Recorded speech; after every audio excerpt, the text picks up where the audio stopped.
Hi, I am going to explain what is the meaning of the logarithm of a number. Okay, let's consider this expression. In words, it says, when I multiply the number 2 by itself 3 times, I get as a result 8. In this expression, there are 4 signs. 3 are important. One is known by everyone, the equal sign. Well, first, the base. The number 2 is the number that is going to be multiplied by itself several times. How many times? Well, the exponent tells us how many times we are going to multiply the base by itself. And the result of multiplying the base by itself 3 times gives the power. 8 is the power. The result of elevating to an exponent the base. In the form of a question, we may translate this expression as, if I multiply the base, the number 2 by itself 3 times, what number do I get? Well, we'll know we get 8. This same question may be expressed in another form.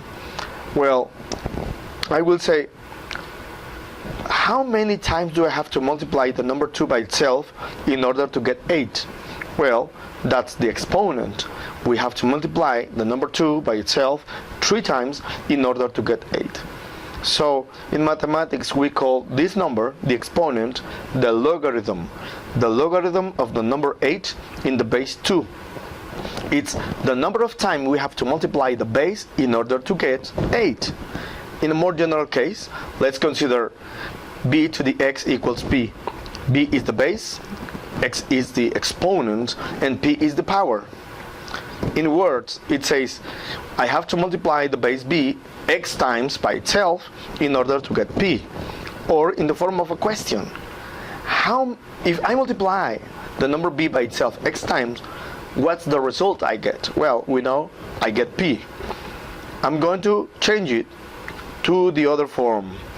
I'm going to write the logarithm of p in the base b is x.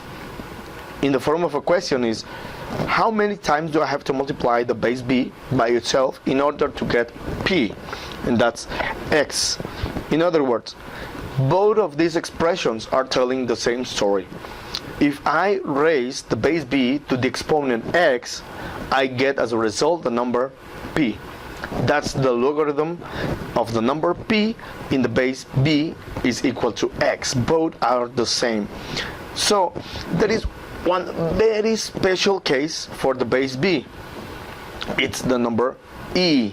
Well, the number e is a very special number that appears in nature and appears in different contexts in mathematics. Well, if I use that number, the e, as the base for the logarithm, well, that's what we call in mathematics the natural logarithm. Thank you.